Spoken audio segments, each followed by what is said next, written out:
Alright, late guys. It's alright, no worries. Traffic.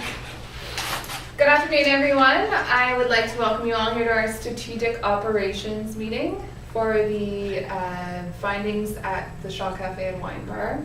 We're going to just start with Charlotte, who's going to tell us a little bit about Niagara-on-the-Lake and the area. So, as we all know, the Shaw Cafe and Wine Bar is located on Queen Street, which is the main street of Old Town, which is one of the 5 different areas that the Niagara region is broken up into. The others are Glendale, Virgil, Queenston, and St. David. The population of Niagara-on-the-Lake was 15,400 in 2011 and was projected to reach 18,400 in 2016, so we can see that the area is still going to continue to grow. And the average age of its residencies are between 40 and 70, and all of them are more on the wealthier side. So Niagara-on-the-Lake attracts tourists all over the world at all different times of the year. Approximately 3 million people come here every single year. And their main reasons are the history of the town, the Shaw Festival, wineries, and for a culinary experience. Their peak tourist season is during the summer, so from late June to early September. And this is at all the times that all attractions, shops, and restaurants are open for the longest hours. So tourists can come here by many different ways. They can come by car, boat, bus, and rail at select times of the year, and certain places can come by air. So people from the US can also drive up through the bridges, and in Canada they can come through the QEW. And during the summer season, there are GO trains or buses that come twice a day. So people can come to the Shaw Cafe from Toronto. When they're here, there's many different accommodations in Old Town. There are larger companies like Vintage Hotels, which are on the higher end side, and then there are also small individually owned B&Bs and boutique style hotels, all located within close proximity of the Shaw Cafe and Wine Bar. Charlotte, I have a quick question for you. Do you think this region and this restaurant gets affected in the winter? This region does, and as we saw when we went to the restaurant, we noticed that when we got there the first day, they said that they were closed, and hours all become shorter during the winter season because tourists don't come as often. So when we went there, they told us that they would open at least till 4, but if they aren't busy, they're going to be closing earlier and earlier. Okay, all right, perfect. Thank you, Charlotte. Okay, so Samil, and now if you want to just tell us about the layout. Yeah, the crowd appeal of the Shaw Cafe and Wine Bar is basically a cylindrical building surrounded by flowers. As being cylindrical in layout, the layout of the restaurant is really packed out, as you can see in these pictures. The building is divided into 3 sections: the basement, the main floor, and the upstairs seating. The basement consists of the prep room, dishwashing area, and the washrooms. The main floor has some seating with an open kitchen and a coffee station. The upstairs seating is also called the main dining area, consists of the bar and a beautiful upper patio, as you can see in this layout. The main problem of the customers is to take the stairs for the washrooms, as the washrooms are located in the lower level of the building, making the restaurant really inaccessible for the physically challenged people. Another thing about the layout is the flow of traffic, as the washrooms are located down in the lower level.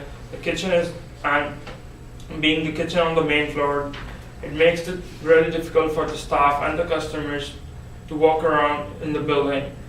It also makes the flow of traffic really difficult because the staff has to go around with the food to the upstairs and deliver it to the table. The lighting and decor of the building is also old, making it really bit torn out, and even the lamps are covered with the dirt. Yes, I noticed that also about the accessibility, Samuel, that the retirees, that's what mostly live in Niagara-on-the-Lake, they have to go down the stairs to go to the bathroom, or if the main floor is filled, then they have to go upstairs, which is a very difficult task for most of them. And if they're in a wheelchair, they will not be able to enter the restaurant at all. So Mohan, now if you want to just tell us a little bit about the staffing at the Shaw Cafe. The staffing at the Shaw Cafe was appropriate for the time of the day. During the late afternoon, it was a slow day, so there was 1 host, 1 server, 2 kitchen staff. During the summer peak season, they would need to have 2 hosts, 2 buzzers, 5 servers, and a bartender, a barista, a 5 kitchen staff. These staffing levels will ensure the labor cost of the property would stay down. We would definitely have to keep track of when the plays were going on during the Shaw Festival, because we know how many people come to that during the year. So we would have to be able to staff accordingly to when the plays are starting and ending so that we have enough staff. for the Yeah, amount of we- people that would be coming. Okay. Thank you so much, Mahan. That was wonderful. We're just gonna take a quick 5-minute break, okay? Okay, now we're just gonna hear from Nicole. Oh, thank you. So Niagara-on-the-Lake is where some of the most sophisticated restaurants are located. From 5-star to 4 diamond, your expectations must be high. With the Shaw Cafe and Wine Bar's location, the restaurant appears promising. Approaching the restaurant, my first thought is that the curb appeal definitely needs a little TLC. Here in these photos, you can see that the fresh planted florals from the summer months. This gives the restaurant a welcoming and inviting feeling. But now in October, you can see that the front has been neglected, and the fallen leaves have ended up covering the front landscaping. A few planted mums would add a lot to the curb appeal. Entering the restaurant, our server seated us immediately. It was a Thursday at 2 p.m. and therefore not busy, and so we were seated immediately. The menus that we were given were very basic. The menu was printed on white paper and displayed in a leather book. Here you guys can just take a look at that. Photos were placed beside each menu item so the customer could get a visual of the meal. For the most part, all our meals did reflect the photos on the menu. The menus were protected in a plastic cover, but where on these menus were evident. The selection on the menu was simple, somewhat compared to a diner menu with a little bit of everything. From what we have seen, we agreed that the Shaw Cafe did not live up to its expectations. Although our server was extremely friendly, gave menu suggestions, and gave us everything we asked for with ease, the menu and meal were tired. For an $18 lunch entree at a cafe, we would have expected something fresh and exciting. 5 out of 6 group members all ordered a different meal. We wanted a variety of items to critique. The overall conclusion of every meal was that the portion size was generous, however, lacked any creativity. We could all clearly tell that the French fries were a shipped-in product. Fresh cut fries that are made in-house would have been much more appealing. Generic is the one word that can easily describe the food at the Shaw Cafe.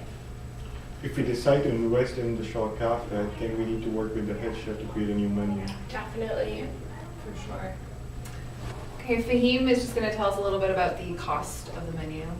Yeah, so the Shaw Cafe in Niagara-on-the-Lake was overpriced for the average guest. Entrees for lunch were between $16 and $25, and drinks such as beer were about $8 to $9, which is $2 to $3 more than the average restaurant.